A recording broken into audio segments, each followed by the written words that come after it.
Civilizações do espaço, eles são planeta Terra.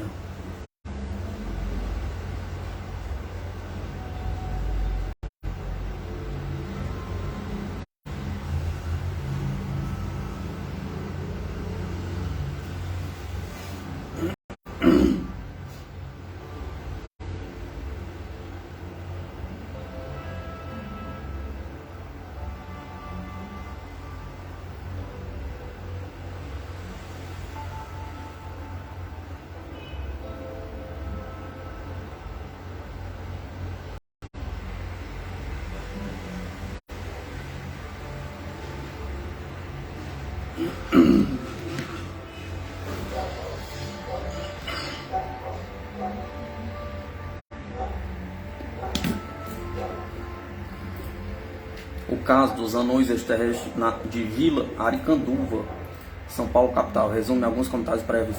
Um rapaz foi raptado à noite por seres extraterrestres de pequena estatura quando voltava da escola onde estudava. Cerca de 20 horas após o sequestro, foi devolvido à sua residência. O episódio reveste-se de interesse pelos seguintes fatos. A devolução do estudante foi feita diretamente em sua residência, distante algumas quadras do local do episódio. Na ocasião, encontrados presentes grande número de amigos e familiares do sequestrado, mas ninguém percebeu seu retorno, que teve lugar no quintal da casa, cercado por um muro. Aproximadamente uma hora antes da sua volta, ocorreram os seguintes fatos. Uma das vizinhas do estudante avistou uma esfera luminosa voadora localizada a alguns metros da residência do mesmo. Duas colegas da escola do raptado, que também eram suas vizinhas, viram igualmente uma esfera com as mesmas características, que se afastou em grande velocidade. Dados do episódio. A testemunha Paulo Coutinho, estudante de 17 anos de idade, na ocasião do rapto. O quarto filho do casal, Maria Coutinho e José Coutinho, 59 anos de idade, aposentado. Local de sequestro, Rua Moisés Marques, uma das principais do populoso bairro de Aricanduva. Este bairro fica na cidade de São Paulo, a uma distância de aproximadamente 12 a 15 km do centro. Residência da testemunha, Rua Júlio Colasso, número 399, Vila Aricanduva, São Paulo, distante de cerca de 700 metros do local do sequestro. Datas do sequestro: 23 de junho de 1976, aproximadamente às 24 horas. Da devolução do sequestrado, 24 de junho de 1976, cerca de 20 horas após o rapto. Da pesquisa, 16 de 24 de outubro de 1976, 26 de março e 15 de maio de 1977. Nosso agradecimento vai para a familiar de Paulo e para Carlos Arthur Ribeiro da Rocha, que muito habilmente nos informou sobre o presente caso, além de também outros. Passamos agora a narrar o episódio propriamente dito e chamamos a atenção dos leitores para as importantes peculiaridades que o mesmo se reveste.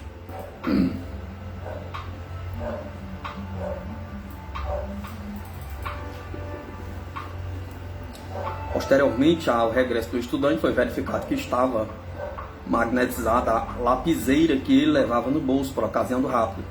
Outra vizinha do rapaz notou defeito em seu aparelho de televisão na hora em que teria ocorrido o sequestro. Minutos após o rapto, um estudante encontrou o caderno do rapaz no mesmo local onde ocorreu o incidente. Alguns dias após os fatos acabados de narrar, o jovem conversava à noite com sua namorada no jardim da residência da mesma. Quando ambos perceberam a aproximação de uma esfera luminosa voadora, a moça afastou-se para o interior da casa, presa em pânico. O episódio. Antecedentes: Paulo Coutinho frequentava o segundo ano científico na escola Zalina Rocha, em horário noturno, estudava. Esta escola fica situada na rua Dr. Luiz Carlos, distante cerca de 3 quadras de sua residência. No dia do incidente, Paulo havia saído de casa cerca de 18 e 45 minutos. Antes de seguir para o colégio, ele passou pela casa de seu namorado, que estuda no mesmo estabelecimento. Ambos chegaram à escola por volta das 19h25. Observação: instado por nós a fazer um relato minucioso de tudo o que se passou naquela noite, Paulo narrou um fato interessante. Entre as 21 e 15 horas e 22 horas e 45 minutos, ele havia feito uma prova de matemática. Normalmente, nesta matéria, ele obtinha nota mínima. Entretanto, na prova que mencionamos, Paulo conseguiu inexplicadamente a nota máxima A. Paulo e sua namorada saíram do colégio aproximadamente às 23h30 da noite. Ele deixou a moça em casa e se dirigiu para a residência dele. Seu trajeto era a rua Moisés Marques, que alcançou aproximadamente às 23h45, conforme se pode observar em algumas fotos que acompanham o texto. Essa rua apresenta uma topografia irregular, em altos e baixos. Ela passa pela igreja de São Pedro, segundo uma orientação leste-oeste, e apruma-se a seguir em direção ao centro da cidade de São Paulo.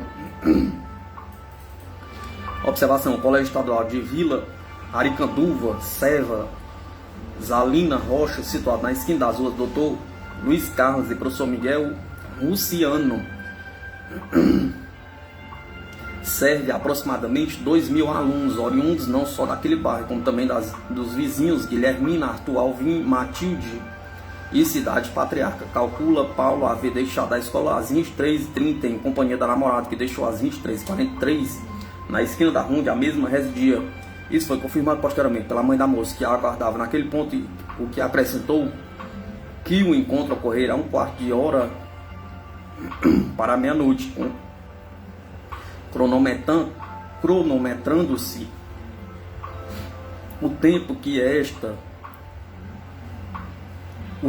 se gasta para ir àquela esquina até o local do sequestro, evidenciando-se que Paulo deve ter gasto no percurso uns 4 minutos. O que índios ter o incidente, o que vindo a ter o incidente ocorrido aproximadamente 23h47 da noite. Descrição do episódio: Paulo caminhava na direção leste-oeste da calçada direita da rua Moisés Marques. De repente, um ângulo de aproximadamente 60 graus acima do horizonte era visto uma luz branca. Aparentemente, esta luz se afastava na direção do centro da cidade. O estudante parou para observar melhor a estranha luz. Nisto, percebeu que, ao invés de afastar-se, a luminosidade inverteu-se o movimento e rapidamente aproximou-se do rapaz. Assustado, Paulo procurou afastar-se depressa do local. Só então notou que isso não era mais possível. Repetidamente sentiu-se impedido de fazer qualquer movimento com os membros e com o resto do corpo. A única exceção eram seus olhos, por meio dos quais continuou a acompanhar a vertiginosa aproximação da luz. Durante 2 segundos seguintes, a luminosidade aproximou-se o suficiente para distinguir sua forma. Tinha o formato de uma esfera de aproximadamente 2 metros de diâmetro. A luz, antes branca, mudara para uma tonalidade alaranjada. A esfera baixou ao nível do sol sobre a calçada, distante cerca de 6 metros de Paulo.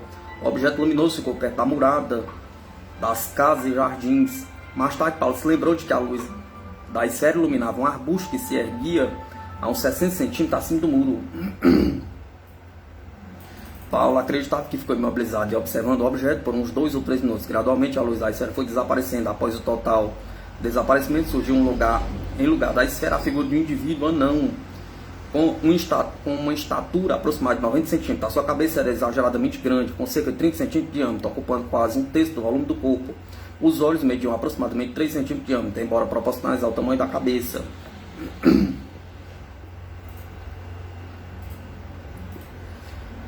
Eram bem maiores que o olho comum humano. A esclerótica era grande e branca, sobressaía no centro do olho a pupila, também grande, e cercado por íris de um azul pálido. A cabeça do estranho era totalmente calva. Paulo continuava imobilizado durante uns 2 a 3 minutos. Ele e o anão ficaram se observando mutuamente. O estudante pôde então distinguir tais pormenores graças à luz do mercúrio oriunda de um poste de iluminação pública que ficava próximo. Ele pôde notar também que as feições da criatura não se pareciam quase de um terrestre. O anão apresentava um nariz feio, arrebitado, com um focinho de porco. A boca era relativamente pequena e ele vestia um macacão de tecido bem grosso, sem nenhuma emenda, de cor cinza azulada.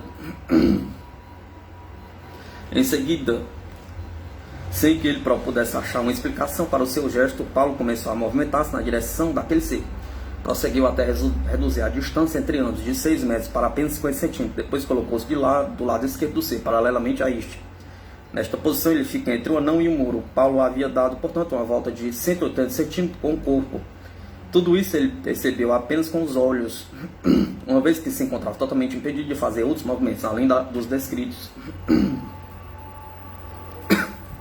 Paulo e o anão estavam postados na rua Moisés Marques, no sentido leste. Diante deles ficava a igreja de São Pedro. O estudante observou então que a igreja começou a situar-se lentamente num plano inferior ao dele. Dirigindo o olhar para o plano da rua, Paulo notou que este se afastava cada vez mais. A princípio duvidou que isso significasse a elevação do seu corpo no ar, mas percebeu de só o saio que o C ao seu lado acompanhava também esse movimento de ascensão. Logo notou que ambos ultrapassavam a altura dos postos de iluminação, que possuía aproximadamente 20 metros de comprimento.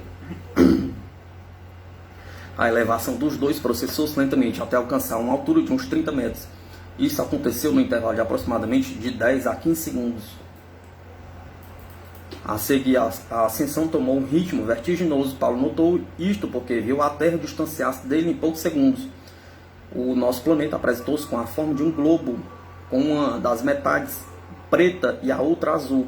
O estudante acredita que avançaram no espaço por mais de 25 ou 30 segundos. Nesse instante ele começou a perceber um objeto à distância. Esse objeto possuía a forma de um charuto, com uns 200 a 300 metros de comprimento. A sua cor era de um vermelho cintilante. Este cilindro estava colocado horizontalmente em relação ao campo visual do Paulo. Paulo e o ser extraterrestre aproximaram-se então vagarosamente do cilindro. Nesse instante a cor do objeto mudou para cinza claro. No centro do cilindro havia uma certa marca retangular de cor cinza escuro. O rapaz e seu acompanhante chegaram perto desta marca e por ele passaram para o interior do cilindro. Paulo acreditou que o fato aconteceu desta forma, pois ignora a maneira exata como se deu a passagem. Lembra-se apenas que sentiu uma tonteira e repentinamente encontrou-se estendido sobre um chão poroso no interior de um círculo cinza escuro. Ele notou que se achava em um cômodo quadrado com cerca de 3 metros de lado. As paredes e o chão do compartimento eram de cor cinza clara. Ao lado do estudante havia mais 2 anões de pé, além daquele que o trouxera para a nave. As feições desses 2 seres eram idênticas às do primeiro, porém diferiam um pouco da altura. Na altura, pois um deles era mais alto que o outro. Além disso, apresentava pequenas diferenciações características nos traços do rosto. Duvidando ainda que estivesse vivendo um fato real, Paulo colocou-se de pé. Ele desejava tocar os estranhos com as próprias mãos para se convencer melhor de tudo. Entretanto, não conseguia ficar de pé. A altura do quarto onde se achava era aproximadamente 1,20 m. E a estatura de Paulo é de 1,74 m. Assim o rapaz viu-se forçado a ficar de joelhos no chão. Quando tentou colocar as mãos nos extraterrestres, este gesto foi também impedido. Porque repentinamente o estudante viu-se de novo imobilizado. Simultaneamente surgiu na mente de Paulo esta mensagem. Abre aspas. Nós não vamos fazer coisa alguma contra você. Assim também não tente coisa alguma contra nós. Fecha aspas. Uma vez que esse pensamento não se origina de seu próprio raciocínio, Paulo julgou que a ideia estava sendo emitida para ele pela mente de um dos extraterrestres. Observação.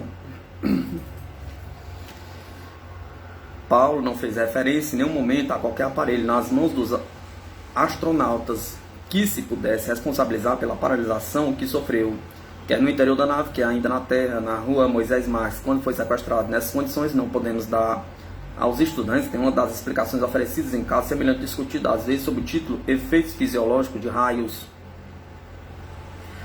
Logo em seguida, nova mensagem surgiu na mente de Paulo. Abre aspas. Siga-nos.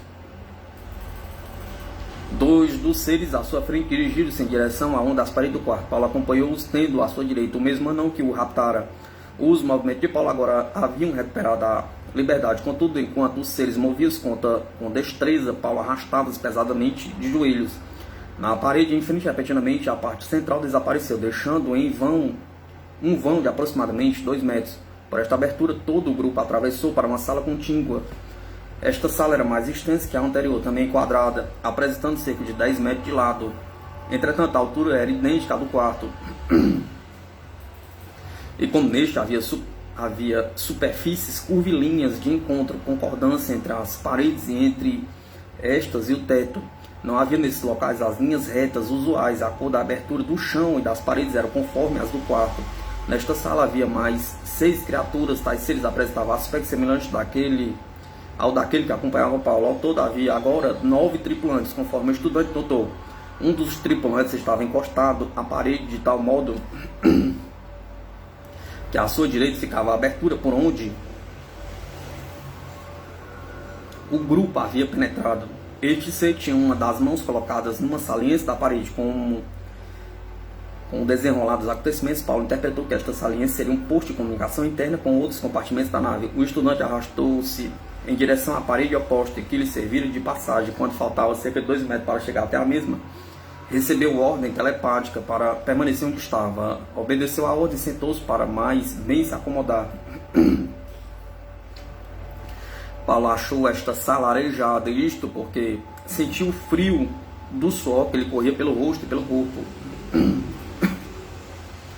devido ao medo que estava experimentando. Observando mais atentamente os tripulantes da nave, notou que todos usavam roupas iguais e as dos outros que o introduziram na sala.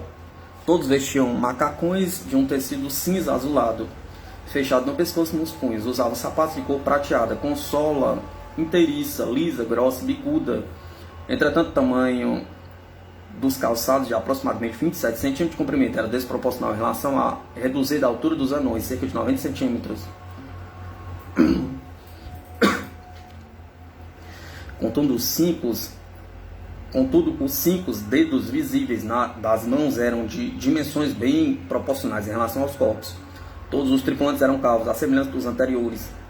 Possuíam pele branca e ombros largos. Os olhos eram também grandes, com esclerótica branca e íris de um azul claro, quase branco. Impressionava bastante o formato amendoado que possuíam os olhos, com um diâmetro de uns 3 centímetros, conforme anteriormente mencionados, pois possuíam o mesmo tipo de nariz arrebitado. Apresentavam uma fronte ampla com 2 protuberâncias, sendo que a da esquerda se acentuava mais que o lado direito. A pele de seus rostos parecia mais sólida do que a dos terrestres, rosada comparável à das palmas de nossas mãos, conforme interpretação e declaração do próprio Paulo. Na boca não se enxergavam os dentes, uma vez que não abriam o suficiente para que fossem vistos, nem sorriam. Entretanto, dentre os 6 tripulantes que se encontravam na sala, havia 3 que apresentavam feições mais harmoniosas e delicadas. As suas orelhas, ao invés de serem bicudas e grandes como a dos demais, eram menores, bem formadas e com pavilhão circular de forma quase semicircular, de forma quase circular, como se soube mais tarde. Esses últimos tipos de tripulantes correspondiam às mulheres daqueles extraterrestres. Observação: o leitor já deve ter reparado nos croquis explicativos de boa qualidade que acompanham o texto. Estas ilustrações foram feitas por Paulo. Isto contribuiu enormemente para a pesquisa, não só do caso em foco, mas também talvez para outros que vieram eventualmente a ocorrer para o futuro, especialmente ao que se refere a seres extraterrestres semelhantes aos agora descritos. Pelos cálculos de Paulo, ele teria permanecido cerca de 40 a 60 segundos naquela sala, quando se lembrou com saudade então da última pessoa que lhe havia feito companhia na terra, sua namorada. Nesse momento, na parede à sua frente, iluminou-se como que uma tela com cerca de 2 metros de largura. Nela surgiu uma imagem tridimensional a cores, mostrando a namorada a caminhar durante o dia, de tal modo que a distância entre eles parecia ser de aproximadamente 1 metro. Como ele a havia deixado à noite, como julgava que ela... Como ele a havia deixado à noite e como julgava que ele havia sido raptado cerca de 15 minutos passados, Paulo concluiu que a projeção à sua frente significava apenas uma filmagem ou cena gravada em videotape de sua namorada e não uma transmissão ao vivo.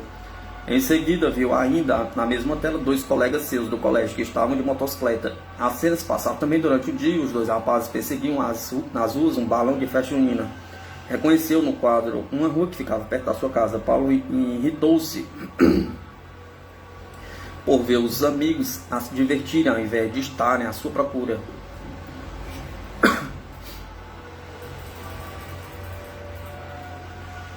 Observação: achamos esquisita essa reação de Paulo, uma vez que no caso anterior de sua namorada, ela já havia entendido que se tratava de um filme videotape. Ele já havia entendido que se tratava de um filme videotape. Com tristeza, lembrou-se também dos pais. No mesmo instante, estes apareceram na tela. Primeiramente, o rapaz viu sua mãe chorando, depois viu seu pai inquieto, preocupado, ambos no interior de sua residência. Observando tudo isso, Paulo virou-se para os seres que lhe faziam companhia e perguntou-lhe, revoltado, em português alto e em bom som: "Que querem vocês comigo?" perguntou. Como se fosse uma resposta, surgiu na mente do rapaz esta ideia, abre aspas: Fique tranquilo, nós não vamos lhe fazer mal, fecha aspas. Paulo arriscou então a seguinte pergunta aos extraterrestres: o que vocês vêm fazer aqui na Terra? Perguntou. A resposta veio em forma idêntica das anteriores, através do pensamento. Abre aspas. Estamos estudando como a vida surgiu nos planetas e no universo. Estamos também aqui para ajudar, fecha aspas. E Deus existe? Perguntou Paulo. Teve a impressão de que a resposta foi sim. Contudo, ficou na dúvida se sua pergunta havia sido compreendida. Na tela, Paulo viu ainda o acoplamento de um foguete americano com outro russo no espaço. Aliás, ele já havia observado isto no aparelho de televisão na sua casa e posteriormente receberam na escola explicações a respeito do assunto, feitas por um dos seus professores. Paulo perguntou ainda aos tripulantes da nave se era bom o grau de tecnologia terrestre, e foi-lhe respondido mentalmente, abre aspas, se todos os países do planeta unissem os seus esforços em comum, o resultado teria um alcance muito maior. Este era o caso daqueles seres habitantes de um outro sistema estelar, também assinalando graficamente uma das projeções na tela, fecha aspas.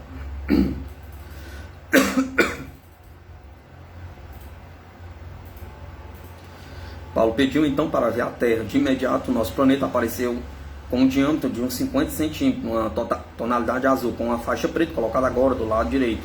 Em seguida, a Terra começou a diminuir rapidamente, até desaparecer em cerca de um segundo, como se velozmente se afastasse.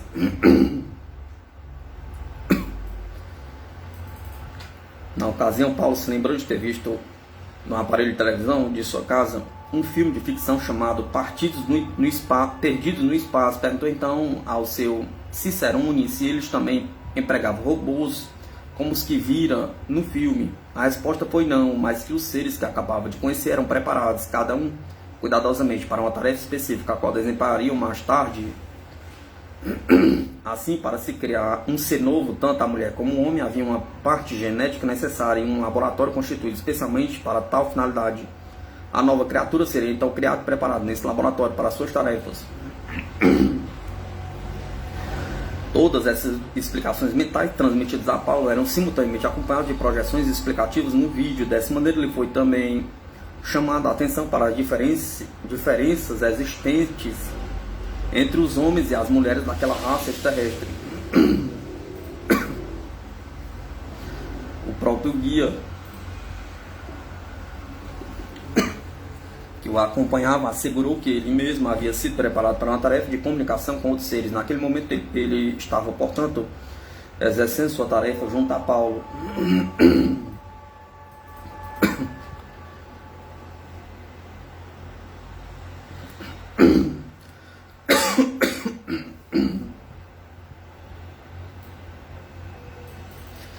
A pergunta de Paulo, por que os extraterrestres não descem em massa na Terra? Perguntou. Lhe foi explicado que segue.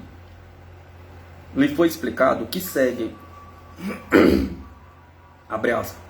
Enquanto o globo terrestre permanecesse dividido, um gesto assim provocaria uma guerra e que os extraterrestres queriam evitar.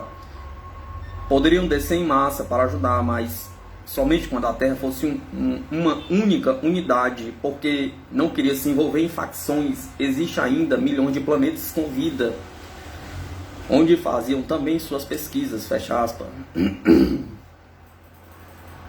O guia de Paulo afastou-se e acercou-se do indivíduo postado no aparelho, que provavelmente era de comunicação. Os dois extraterrestres olharam-se reciprocamente durante uns 2 ou 3 minutos em silêncio.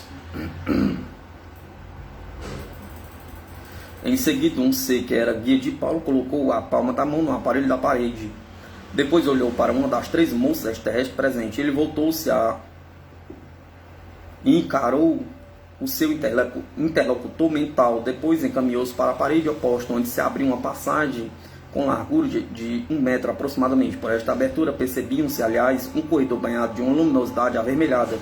Após a moça haver passado para um tal corredor, a parede fechou-se novamente. Enquanto isso acontecia, o guia extraterrestre voltara para junto de Paulo. Quando indagou sobre o que significavam esses últimos acontecimentos, Paulo não obteve resposta. Entretanto, o globo terrestre reapareceu na tela por momentos, levando cerca de 1 segundo para alcançar o diâmetro de uns 50 centímetros, diminuindo e desaparecendo em seguida. Nesse instante, retornou a moça que havia deixado a sala momentos antes. Agora ela se encontrava acompanhada por mais uma não extraterrestre. A essa altura, a sala já continha 11 pessoas, incluindo-se Paulo. Este recebeu então a mensagem de acompanhar de novo o seu guia, o estudante, o novo personagem masculino que penetraram na sala, movimentado-se em direção à parede. Ali surgiu de novo a paisagem inicial, utilizada anteriormente por Paulo e seus 3 acompanhantes. Novamente, pelo vão de aproximadamente 1 metro, os 3 passaram pelo centro da parede para o quarto anterior. Ali Paulo ficou outra vez de joelhos no chão, dentro daquele círculo cinza escuro já mencionado. A seguir, na parede lateral, destacou-se uma espécie de maca. Esta padiola veio horizontalmente, flutuando a uma altura de uns 17 centímetros do chão. Na direção de Paulo, o corpo do estudante começou a caminhar, a flutuar assim do chão. A maca passou automaticamente por baixo do corpo do rapaz. A fim de sustentá-lo, Paulo estendeu as pernas de modo que todo o seu corpo ficou apoiado em tal maca. O recém-chegado, que havia também acompanhado Paulo para o quarto, começou a passar a mão pelo corpo do estudante. Iniciou os movimentos pela perna esquerda, a uma distância de aproximadamente 5 centímetros. Entre a mão do extraterrestre e a pele de Paulo formava-se uma luz branca e forte que deixava eriçados os pelos da pele do rapaz. Em seguida, a mão do tripulante foi assim, percorrendo o lado esquerdo, passando pela mão, pelo braço e pelo ombro até a cabeça de Paulo. Daí, então, inverteu o movimento. Da mesma forma, percorreu o lado direito do Paulo até o pé. Paulo indagou o que aquilo significava. Seu guia deu-lhe a entender que ele estava sendo examinado por um médico. Receoso, o estudante perguntou se o médico tinha a intenção de abrir o seu corpo a fim de vê-lo melhor.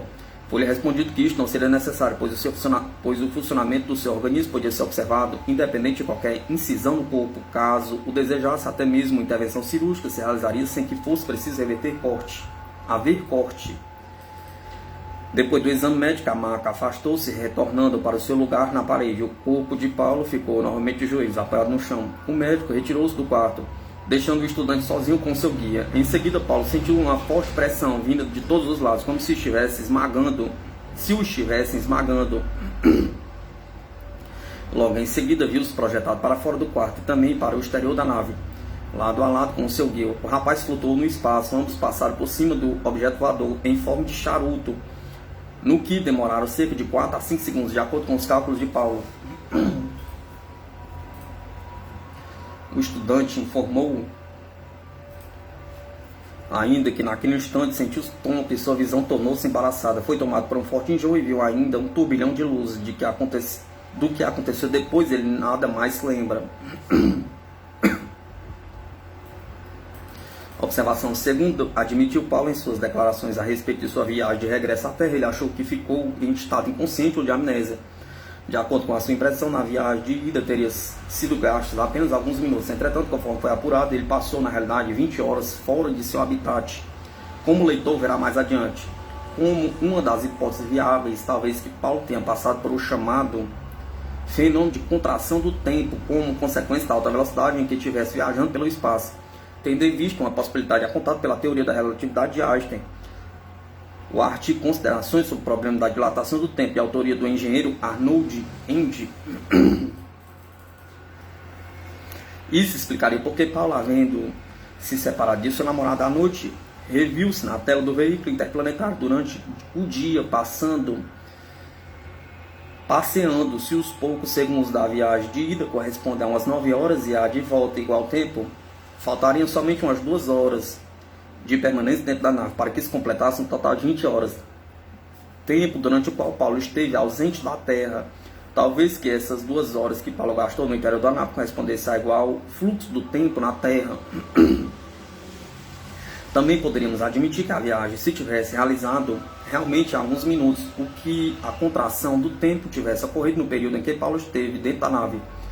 Tudo isso não passa de hipótese, porquanto, em vistos de ser assunto ainda controvertido nos próprios meios científicos, factível e não factível de compreensão plena, ainda não há provas definitivas, nem pró e nem contra.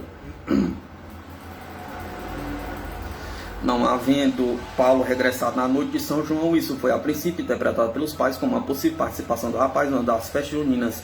Entretanto, pela manhã, Paulo ainda não havia reaparecido e seus familiares tomaram conhecimento de que o caderno escolar do rapaz havia sido encontrado. Fato relatado mais adiante. Então, naturalmente, os familiares se tornaram apreensivos, dando início a buscas nas delegacias de polícia, em hospitais, albergues, etc.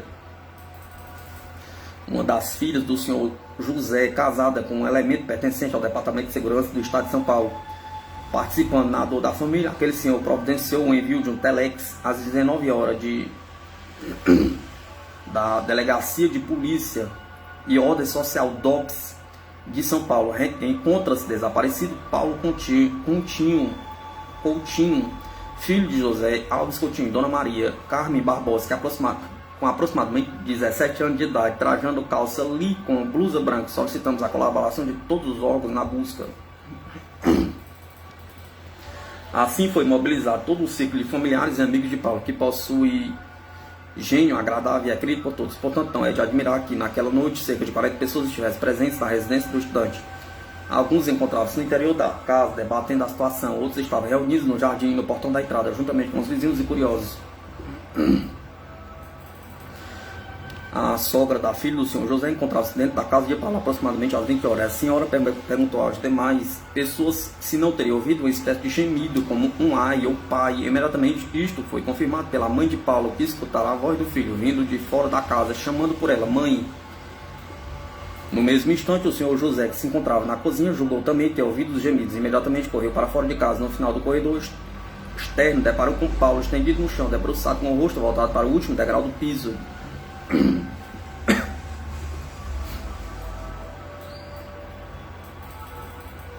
Naquele momento recebeu um aviso mental de que Paulo reapareceria.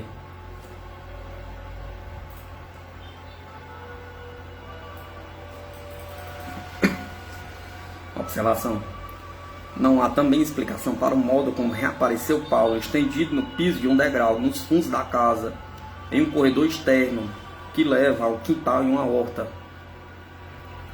Murados, próximo a este local, existe um quarto externo onde reside o tio de Paulo. Cerca das 19h30, Dona Maria havia levado o jantar para o senhor Vicente. Aproximadamente às 19h45, recebeu a visita de seu irmão, José Coutinho, enquanto jantava. Mais ou menos àquela hora, o senhor José Coutinho havia lançado um olhar na cozinha de um vizinho.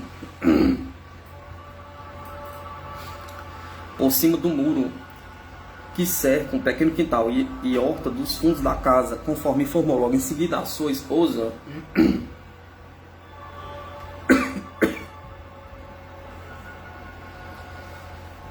e aos seus filhos Carlinhos e Eduardo. Naquele momento, recebeu um aviso mental de que Paulo reapareceria. A partir daí deixou de existir a sua intranquilidade em relação ao destino do filho desaparecido.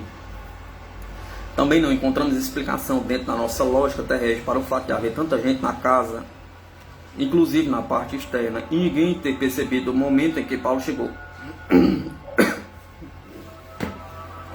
E nem como isto foi feito. Entretanto, fatos como este, inerentes à fenomenologia dos extraterrestres, na maioria das vezes não se enquadram na lógica terrestre, conforme é do conhecimento especialista, conforme é do conhecimento especialmente dos pesquisadores, admitindo que os extraterrestres, que aqui à porta manipulam tipos de energia que ainda são do nosso total desconhecimento. Observação: durante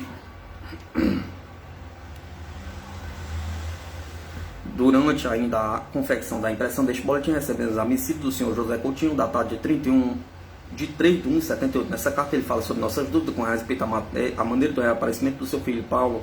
O senhor José explicou na carta que também teve as mesmas dúvidas, que por diversas vezes pulou no muro do quintal de 1,60 m de altura, e prosseguindo ele diz: verifiquei que isso deixava as mãos com alguma sujeira e marcas do muro de construção rústica, e nada disso havia nas mãos de Paulo, que foi verificado por mim.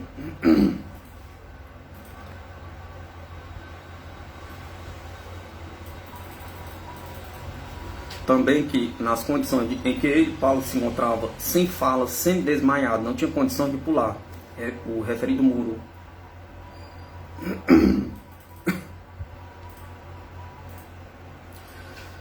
O estado físico de Paulo e sua volta ao normal. Não houve resposta à interpelação a Paulo feita pelo senhor José. O que está acontecendo, meu filho? Perguntou. O senhor José virou para cima a parte ventral do seu filho e notou que a pele do rapaz estava fria e apresentava manchas roxas. Além disso, observou que a respiração do rapaz era difícil e arquejante. Sentando o filho no chão, novamente Paulo resvalou para a posição deitada. Com a ajuda de outras pessoas, o estudante foi carregado para uma cadeira na cozinha. Ali também, deixado sem apoio, ele se estatelou no chão. Paulo foi levado para a cama, porém, mesmo assim, foram em vão as tentativas de o senhor José comunicar-se com o filho. Ele queria se informar sobre o que o rapaz havia sofrido, talvez um sequestro, para poder socorrê-lo melhor. Novamente sentaram Paulo apoiado na cama, colocaram um caderno à sua frente, introduziram um lápis entre os seus dedos. Entretanto, ele aparentava não possuir forças suficientes para escrever. Apenas iniciou um movimento, mas logo estancou o lápis.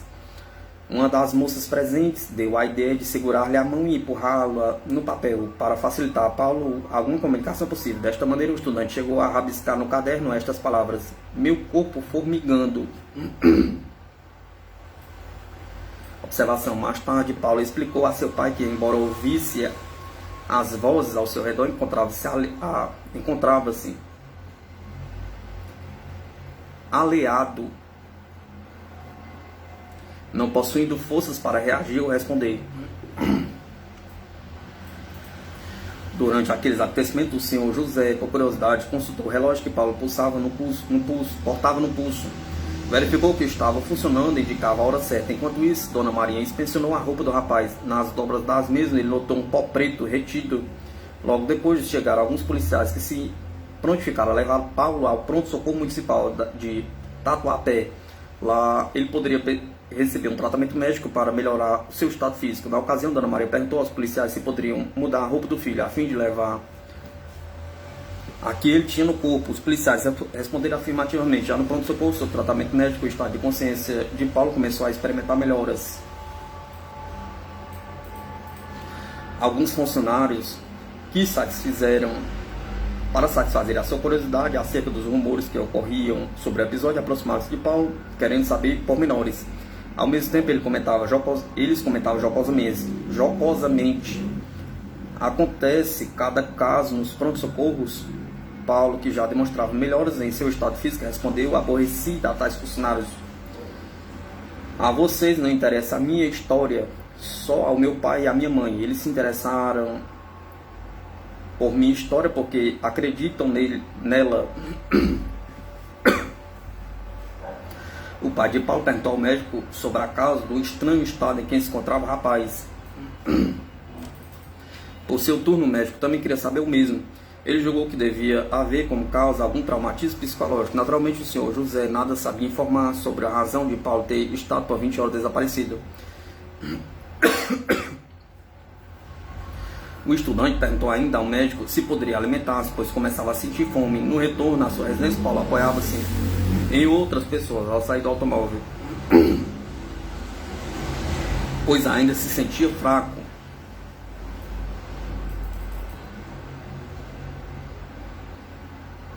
Quando percebeu o grande número de pessoas aglomeradas na frente, no interior da sua casa, ele perguntou a razão daquilo. Não conseguia relacionar o seu próprio desaparecimento com aquela comoção popular. Isso porque, pelos seus cálculos, ele estiverá ausente apenas 2 ou 3 horas no máximo. Em seguida foi servida ao rapaz uma refeição, arroz com carne moída. Ele comeu bastante, pois sentia fome. Depois o estudante relatou aos seus pais a sua experiência extraterrestre. Em seguida se deitou. Além da fome e do sono, Paulo não havia sentido até então necessidade fisiológica de outra natureza. Ele foi ao banheiro somente no dia seguinte, 25 de junho, depois de acordar às 14 horas. Foram transcorridas cerca de 34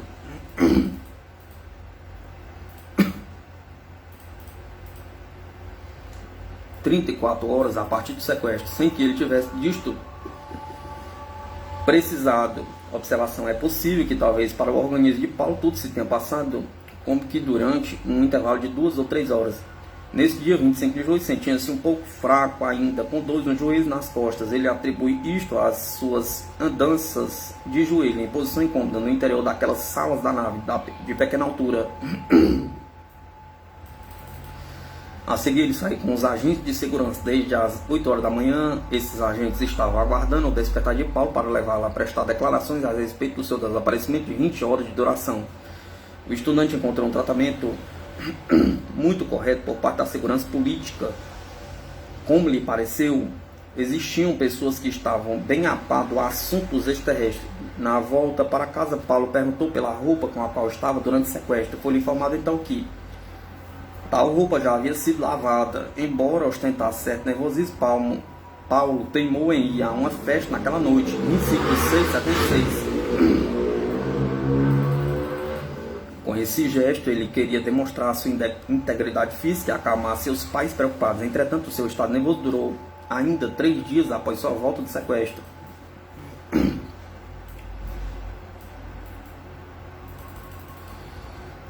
Segunda parte, conversações sobre o episódio ufológico de Paulo Coutinho, introdução.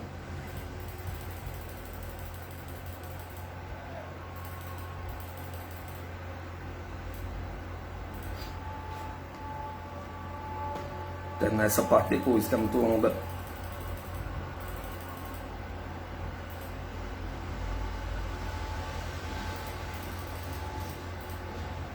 Civilizações do espaço visitando o planeta Terra.